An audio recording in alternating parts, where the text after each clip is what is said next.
Umeze ute? Meze neza. Amakuru yawe? Amakuru ni meza. Ni karibu cyane twakwakiriye. Tubwira amazina yawe. Amazina yanjye ni Nyiramajyambere Jeannette. Jeannette. Yego.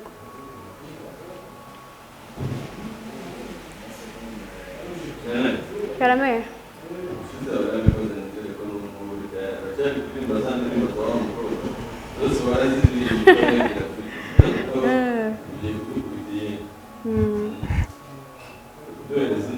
Yego.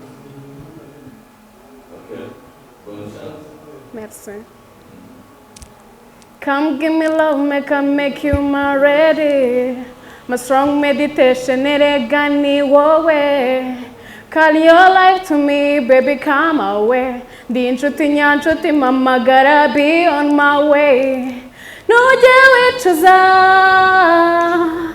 kuba warankunze mbere, sinzahinduka tuzanyumva ndakwifuza. Stay by my side, shenge tuzanyumva ndakwifuza.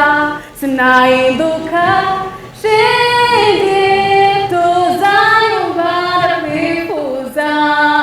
Ubabazwa n'ubusa ukarizwa n'ubusa, humura ndagukunda ni mpamo. Ubabazwa n'ubusa ukarizwa n'ubusa, n'ukuri ndagukunda ni mpamo. Harya ni izina ne? Nyiramajyambere Jeannette. Isina nta karirimbo ka urandika ngo twumvishe. Ndagafite ariko ntabwo ndakizera neza. Ntabwo urakizera neza? Okay. Urumva ukuntu abikoze neza cyane. Nunze uburyo nyine yaririmbye abyumva bikunze, ubona nyine abyishimiye, nyine ari ibintu bimurimo. Yeah. That's cool. Ni ikintu cyiza cyane.